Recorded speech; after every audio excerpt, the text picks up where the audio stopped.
Hello, everybody. It's Chris Mullins, the phone sales doctor with Pelma, and your intake sales coaching session. Welcome. Okay, let me just turn down the volume a little bit. I think it was a little too loud. We'll see what happens when I play the recording. But I'll be playing a call recording, and for you, those of you that have not joined before, it's a real call recording of one of my clients, a prospective client call recording. So I pause and fast forward.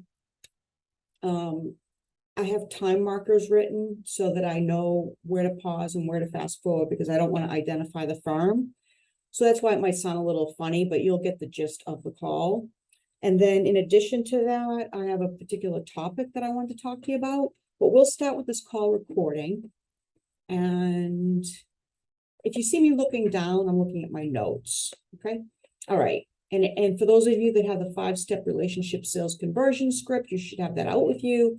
And for those of you that have the intake 2.0 program that you got from Pelma, you should have out that flip chart that you have, which is basically the script. Okay. All right. So here we go. Okay. Let me make sure I'm at the right place. Okay. Here we go.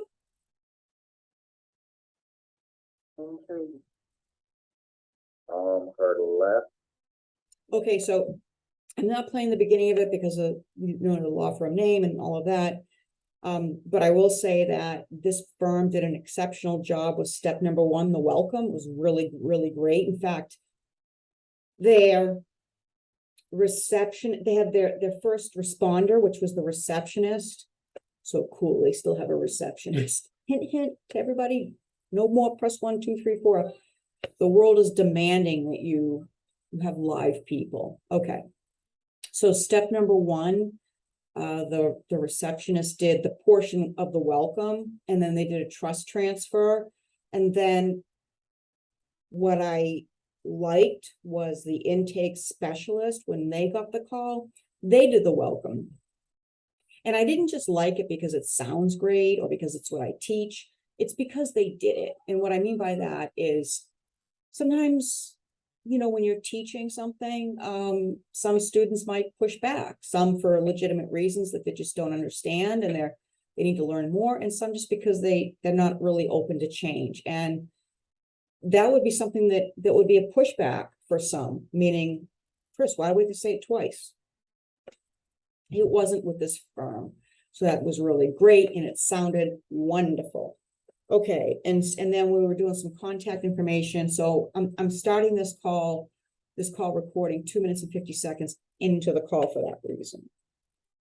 Okay. Here we go. Oh, the other thing is, this gentleman that's talking, his daughter was on her bicycle and got hit by a car and she went flying through the air. That's what this is about. Okay. Daughter left me. That's problem. You did. Walking with a limp. Okay, did she have x-rays, CAT scans, MRIs? She had x-rays and Get the name of the person. So you have the name of the person you're speaking to. And then you also want to get the name of the person that had the accident that the dad is calling on behalf of, and use everybody's name in the conversation to build the story. nothing was broken.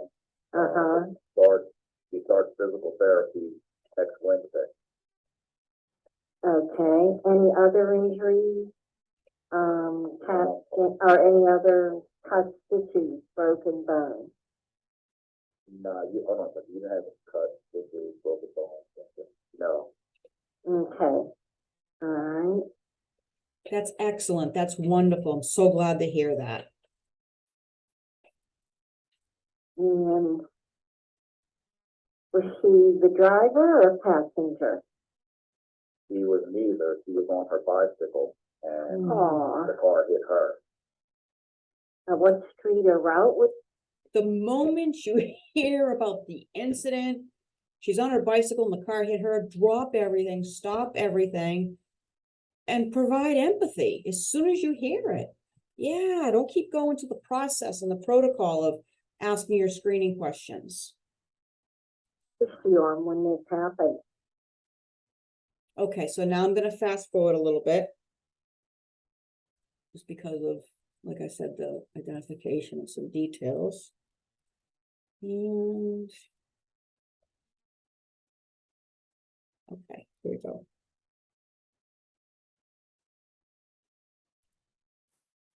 Yeah, He looked both ways, and as he pulled out to go across the street, the car hit her.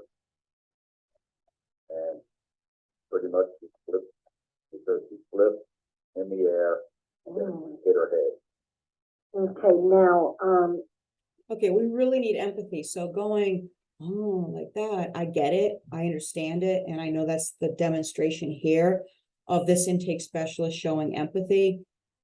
But words matter, words are more important to the receiver. So use your words, okay? did the other party hit her on which side? Head on her? Or, got it, sure, yeah. Like, was she broadsided? It looked like she was hit from the side. Like the Okay, way they have the picture here, it looked like she was in the intersection and the car came out and just hit her straight, like on the side. do you know which left side I would think?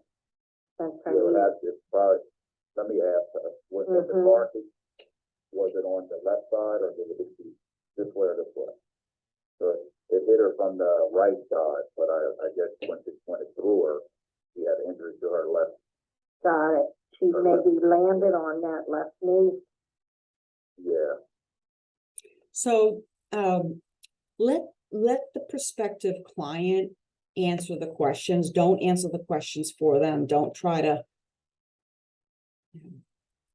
diagnose what happened. You just ask the questions and see what they say. Let them use their words. It's important because asking the screening questions dictate if this is somebody that we can help. So let them talk. Don't fill in the gaps for them. And she was thrown how many feet? She have on a helmet? Did you have a helmet on, Mr. Ryan? No, she didn't have a helmet on. Yikes. I can imagine that. Yeah, no trauma to her head. She have a I'm not concussion? sure how many. You didn't have a good question. She hit her head and she didn't have. She blacked out and she couldn't remember. There you go, that's a wow. concussion. Yeah. She had to have a concussion. How is she now? She's showing any symptoms?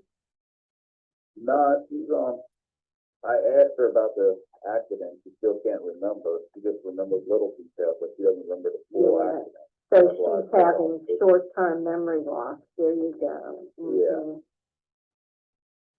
Yeah, again, don't do that. Don't fill in the gaps. Let the prospective client talk about it. And don't forget sales language. Don't forget to sell your firm and sell yourself and sell the attorneys during your intake screening question process. And it's dizziness, nausea, vomiting. No. Okay. No cuts or stitches or road rash. No. She hasn't touched this is the road rash. What's her bite total? How's the bike? The bike's fine. I guess when they hit her, it just knocked her off the bike, Okay. So it doesn't have any damage off. Did the other person that hit her also have a stop sign? Yes, it shows on the picture that, there's a stop line right there on the corner. Okay. Okay, so, what time of day did this happen, sir? Do you know? Okay, I'm gonna fast forward a little bit. I like the voice and the tone of the intake specialist, and she doesn't sound like license and registration, so that's good. So let me just fast forward here. Let's see. Make sure I do this right. Okay, here we go. Boom, boom, boom, boom. Boom. Okay, boom. Boom. Okay. Let me just get it just right, because I made that for a reason. Okay, here we go. Okay. In the state of Pennsylvania, Okay.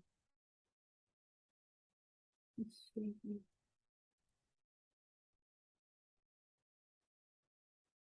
Hold on. Let me-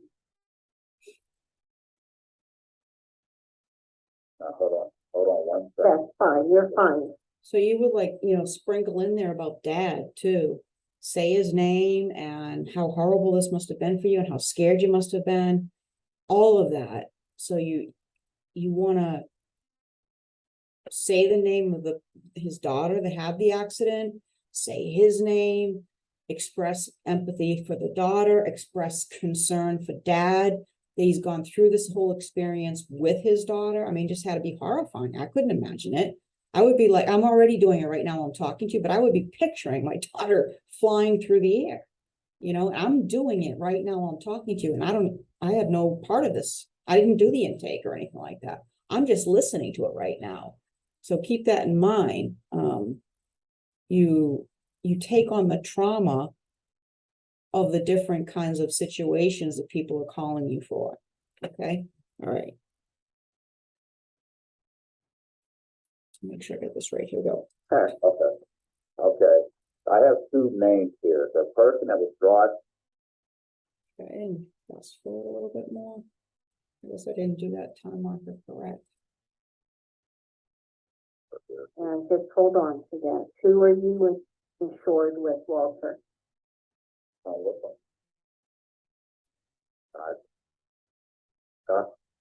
And then also what we've talked about before in the past is heavy lifting.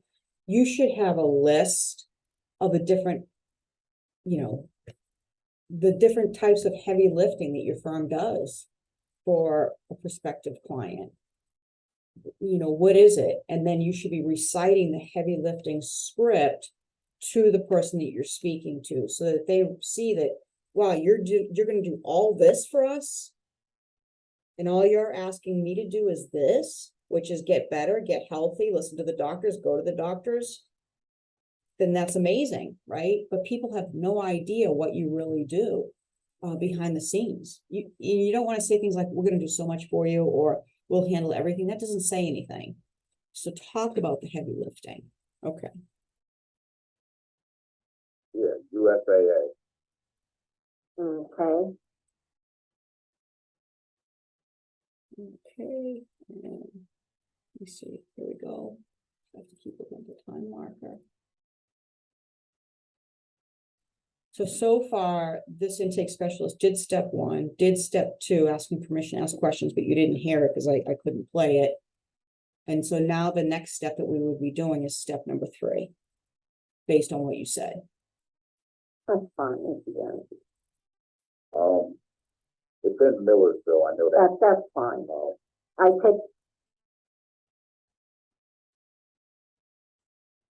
take the work that you do.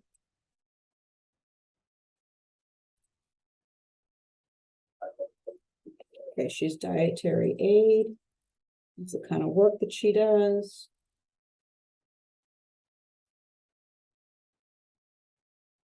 All right. And do you also have health insurance on her? Yes, I do. Who do you have? These don't help. Okay. And okay. Has she seen anybody else since the 12th? Have you seen any doctor? Well, just her family doctor. Okay.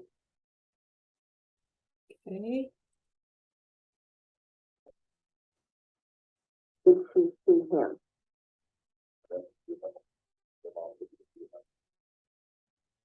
Was it like last week? It was last week. That was number two. That's fine, that's fine. And he was the one that gave us the referral for the therapy. Okay. Okay. And how was he feeling? He said, Okay, so in a few seconds, well, a couple minutes really, we do say based on what you said.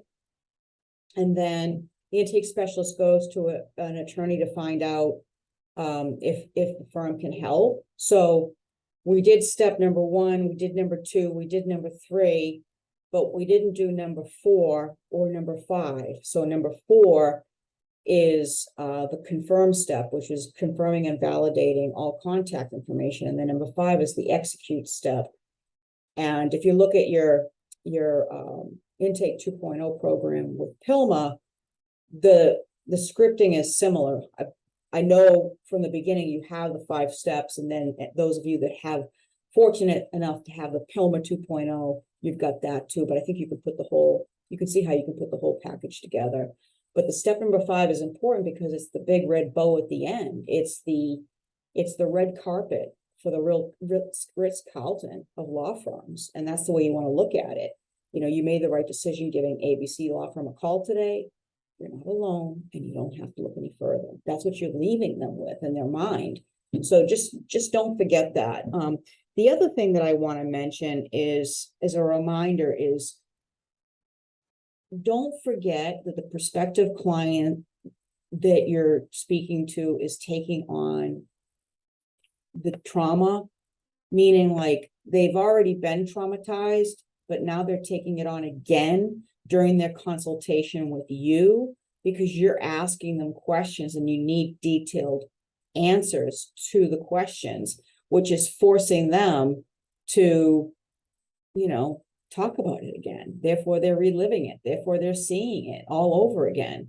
So you want to keep that in mind and say something to them like, I understand it might be difficult for you to share with me the details of this accident of your daughter. I couldn't imagine being in that situation. It is important. If you need to take a break, just let me know, and we'll just pause and we'll rest and we'll sit together and we'll take a moment. So I think at the end of the day, the most important thing to remember is to just be kind and to be genuine and to be honest and to tell the truth and to follow your scripting and not sound scripted. And if you do all that and all the lessons that I teach you, you automatically convert and get the sale. It just happens automatically. It's like, next, you don't have to do any work. So for those of you that might be uncomfortable with the S word sales is just a normal step that we have to have in today's world for everything. Nothing happens until you sell something in the world. And so, but you can either be a kind of salesperson that has that, you know, used car salesman mentality, which is not what you want, or you can just be relationship telling salesperson, which is what I teach you. So don't be afraid of that word, and don't be afraid of the word of scripts. The only other thing, this was a short call to begin with, but the only thing that I would like to see, so this call is a good demonstration in, let's say, tone of voice and singing, not sounding like license and registration. You didn't hear the part of step 1 and step 2 and step 3. I did. So it's also a demonstration for me of using part of the 5 steps. Okay, you didn't hear it because of the pausing and fast forward, but if you heard this person's voice and tone, you know it was really good. But the other thing is that I'm going to tell you, it was a lesson in 2 other things. One is less is more. Less is more, less is more, and stay in your lane. So you don't need to talk about different steps in this process that have nothing to do with intake. Intake's job is just to convert, and then you pass the baton off to the next person. The other is to not fill in the words and the gap of whatever the questions are that you're asking, of screening questions for this person. It's done a lot. I don't mean just with this call, but in general, and you just gotta stay away from that because you don't need to do that. And it's not making the information be genuine. Okay, so be very careful with that. And then I would say that's pretty much the lessons. So we didn't sound like license and registration. We had a great tone, and not to fill in the gaps and answer questions for people during the intake screening process, and to also stay in your lane. Less is more, less is more. How do I say this now? I can tell when I listen to a call and like the intake specialist, for example, I can tell if it's going to be an intake specialist that has more to say than they need to say. And I can just tell by hearing their voice and their tone. And this particular person is a very kind person, and she feels like she's doing her job if she provides a bunch of information.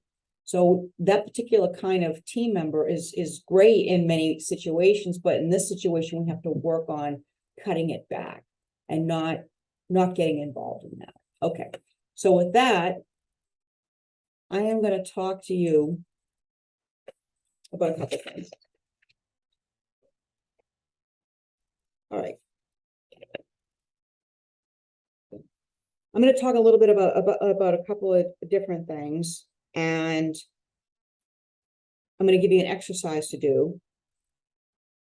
And my wish is that you do the exercise and then you send me via email, phonesuccessdoctor@gmail.com, phonesuccessdoctor@gmail.com. You send me your WIL, what I learned for the exercise I'm going to give you. Okay. Let's see. First, I want to talk a little bit more about reliving trauma. Examples of re-experiencing trauma. Frequently having upsetting thoughts of the accident, nightmares, increased sweating, surge in the heart rate, feelings of distress when reminded, hint, hint, of the traumatic event, and having flashbacks. So this is what's happening to your prospective clients when we're asking them to describe what happened. And so I just want you to be aware of it. Flashbacks are emotions that feel like the event is happening all over again. What I've just explained is what your prospects and clients are dealing with all the time, almost every time they speak with you. Here's a thought-provoking thought. Your intake sales team, paralegal and attorneys, are also reliving the story they hear over and over again from the prospective clients and prospective clients. I mention this because it's important for us to pay very close attention to our team and how they're doing. So for all of you leaders and managers that are part of this program, listen to the call recordings of your team, not just to see how they're handling the calls and where to improve, but also to see if they're okay and how they feel and how they sound. Let's see. It's hard for the entire team dealing with traumatic stories daily. Tell the prospect just before you ask them questions about their situation. You can say, I have to ask you more questions about whatever the situation is. I understand if you need to take a break, just let me know. So that's just something that we talked about a few seconds ago, but I want to remind you that you can do that and you should do that. Okay. Now I'm going to talk just a little bit about the law of reciprocity. I've been teaching clients more and more about reciprocity and how to use this communication and influence skill during all prospective client and client moments. Reciprocity is a skill, an art. It's not just you give to me and I'll give to you. Reciprocity is much more amazing than that. Reciprocity can easily be used to close the deal, to give an exceptional client experience by influencing the client to do what you want them to do, and so on. What favors can do for prospects and clients? So that's a question. What favors can you do for prospects and clients? Favors. So think about reciprocity as a favor that might help you. What favors can they do for you? Examples, potentially examples. Referrals, helping clients to behave the way you want them to behave, to manage their case successfully and efficiently. Those are some examples right there, just a couple examples. So I challenge you to make a list of all the different examples that I'm going to read a little bit more about reciprocity to help you, but make a list of all the different examples of how you provide reciprocity to prospective clients or clients. I guess I should say it differently, not just based on the way you've done it, but the way you can do it. Okay, so maybe come up with what you typically do and then add to it, because I'm 99.9% sure you could do a lot more reciprocity than you do, but you have to identify it and understand what it is first. So make a list of examples on how you could deliver reciprocity favors to your prospective clients or clients, and keep that list with you at all times and look at it over and over and over again. Okay, so let me just read a little bit to you about reciprocity to help you with your exercise.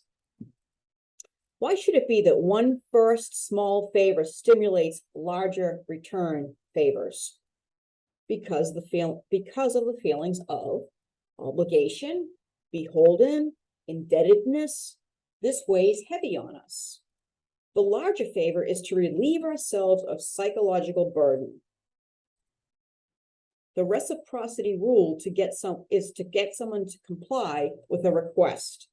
The general rule of reciprocity says the person who acts in a certain way toward us is entitled to a similar return in action. And I got to tell you, like, I just did this exercise. I've been doing it a lot with clients, but I just did it a little while ago today with a client.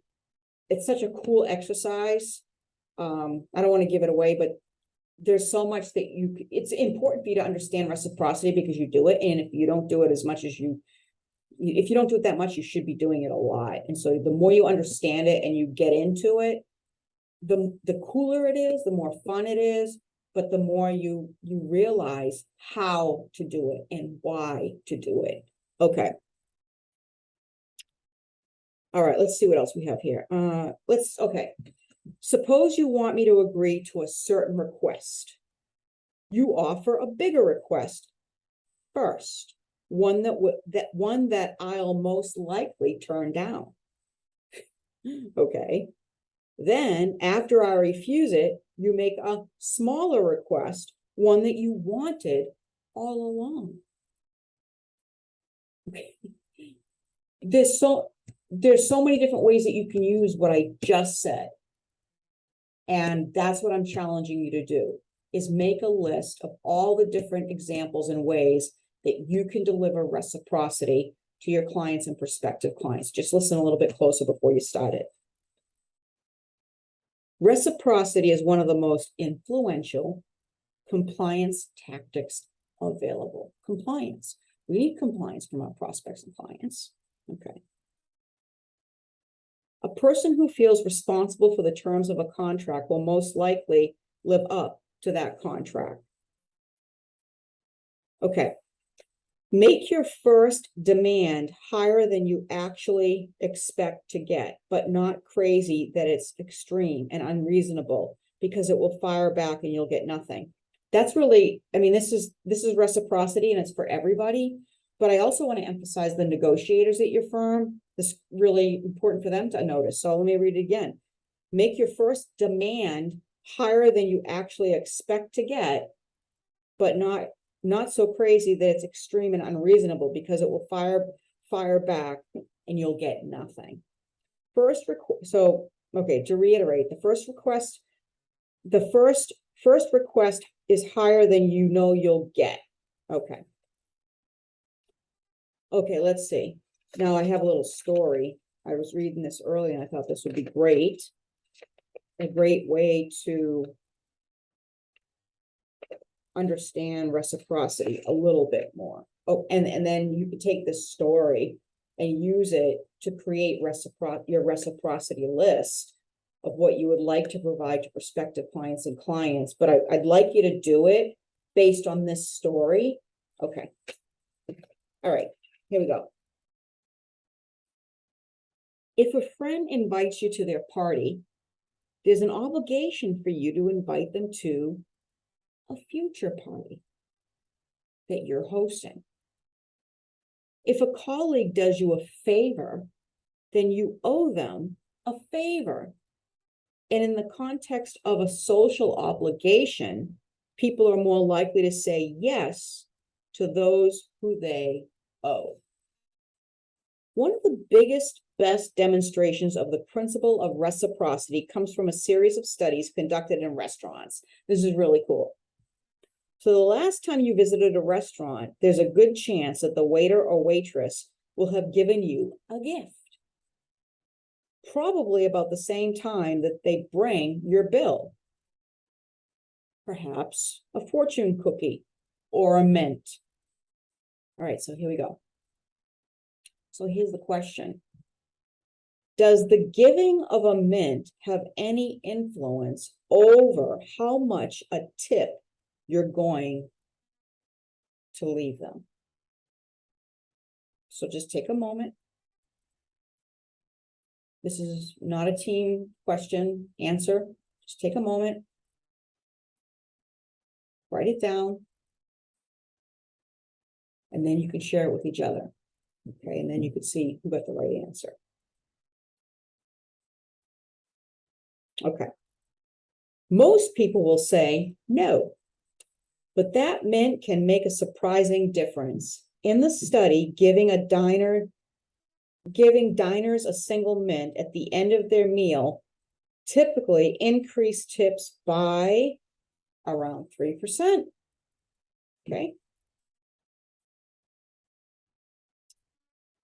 Interestingly, if the gift is doubled and 2 mints are provided,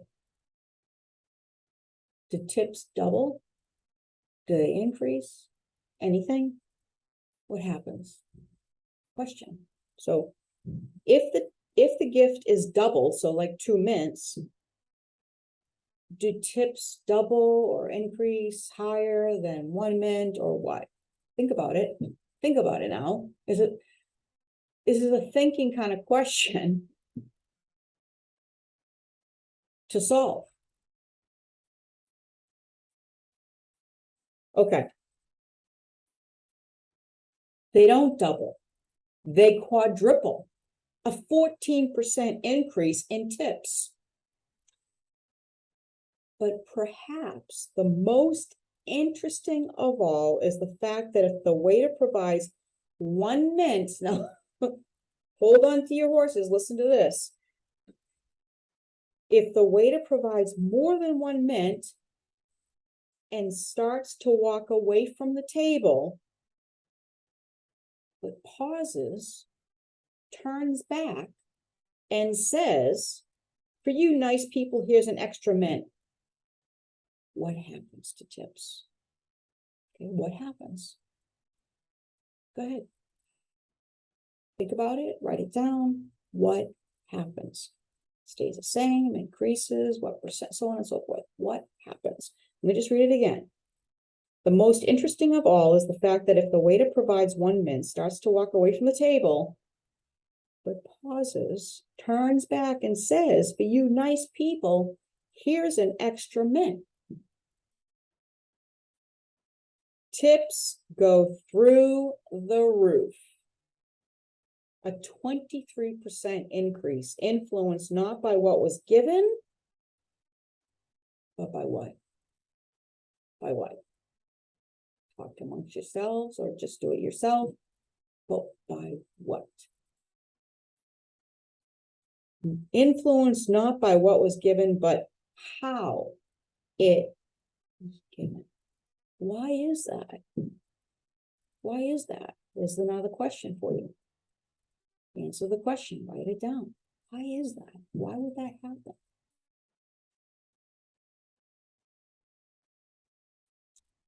If you said because of how it was given, meaning specifically the waiter or waitress walking away, stopping, turning, coming back, "You nice people," and then giving the 2 mints, you're exactly right. It's the way it was done. Why? Because by that action step, the waiter or waitress is emphasizing, "I don't do this for you. You're special. You're different. I'm going to do it for you." that makes them feel not ordinary. They feel extraordinary, and they're excited about it. And they feel like, wow, this is a great way to end an evening or an afternoon. That's why. So the exercise for you, this is a great exercise. Even if you didn't send me your wills on what you learned from this exercise and the different answers that you came up with when I paused, just do the exercise with your firm. It's beautiful. Do it with your intake team and all other teams. For prospects and clients, it's all the same. You need it in all areas of your firm. So do it. And do it in a way of when you make out your list. So make out the list of ways that you can provide favors, reciprocity.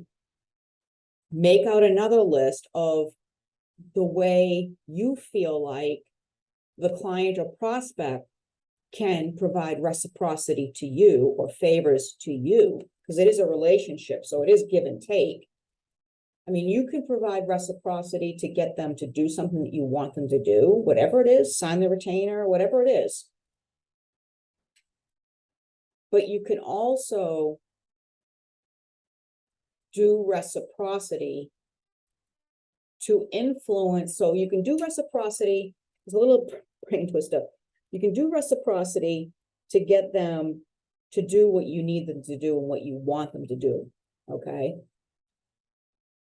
You can do reciprocity to convert more. You can do reciprocity to help them to sign the retainer. There's all different ways that you can do reciprocity. But what I want you to know what they are, because if you know what they are and you focus on them, you have a higher likelihood of using them. So make a list of all the ways that you could do heavy lifting, reciprocity for your client or prospects. Make a list on how you would like them to return favors to you in the relationship. What's that list look like? Then the last piece of this exercise is this scenario that I just read to you about the waiter waitress.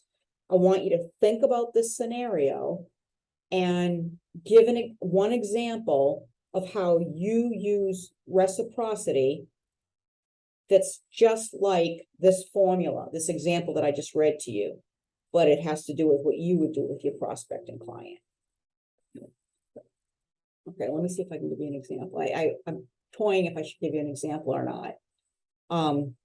You're just basically going to give a real life example on how you can give reciprocity, give the favor, regardless of what you're trying to get in return to a prospective client or client, but similar to this particular story I gave you about the waiter or waitress. So maybe it is, maybe you have to do something for your client. We'll just say client instead of prospective client and client. And they know that you have to do it.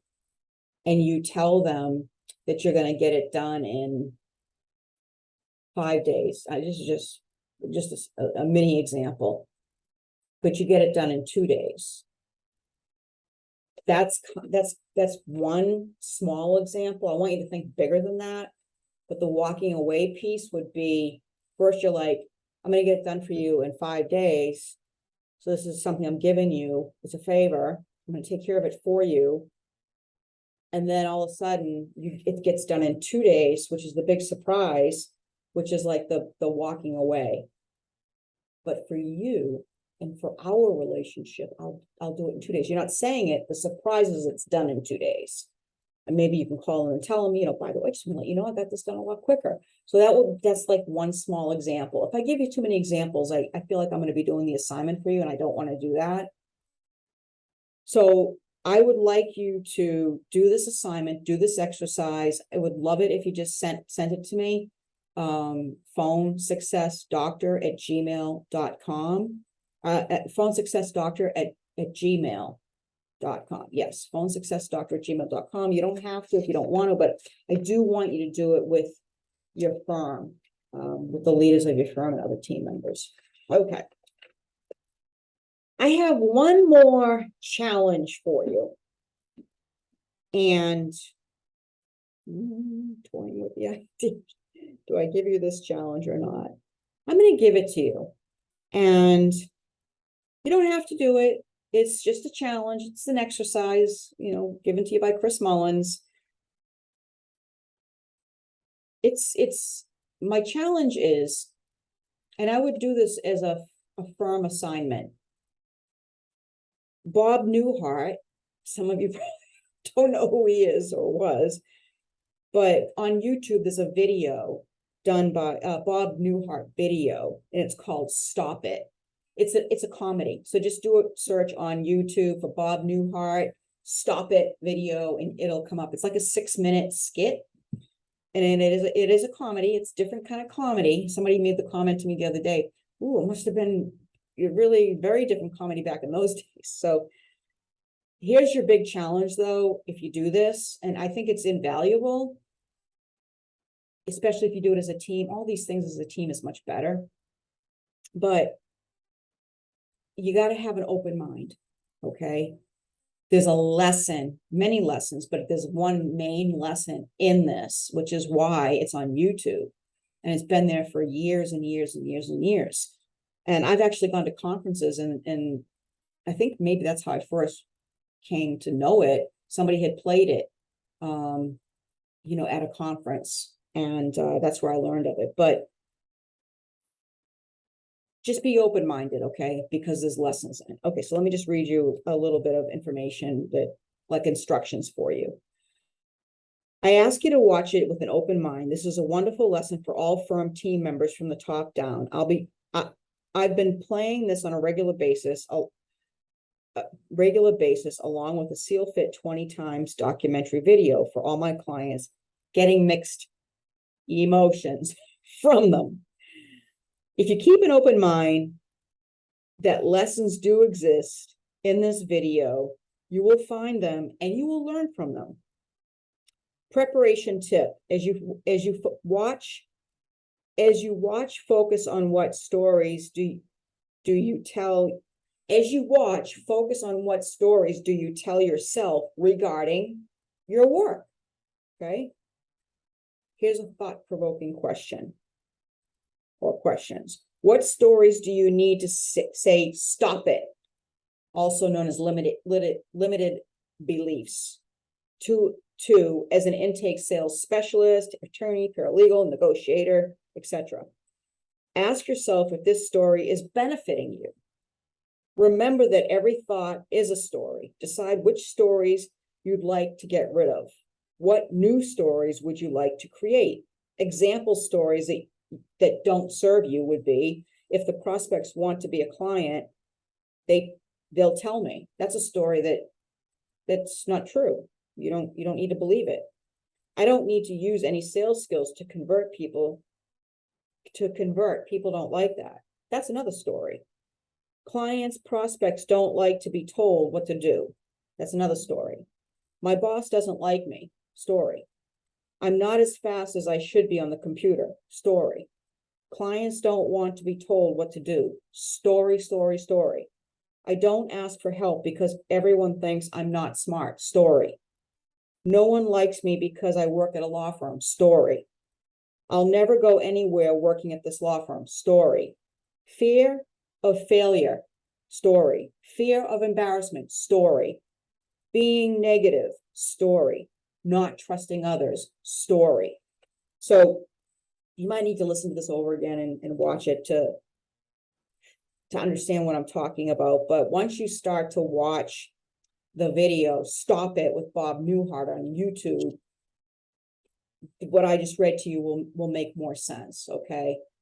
Again, all you have to do is have an open mind. There's lessons in there. Just pay attention to the lessons and take the lessons. And that's really it. So I can't wait to see, you know, the wills come by and hear what you learned and hear these wonderful exercises that you're doing. These are great firm-wide team exercises, and it helps bring the firm closer and together, and you kind of like brainstorm together, and it's a great way to do it. But however you do it, it'll be the right way. All right, everybody. See you real soon. Bye-bye.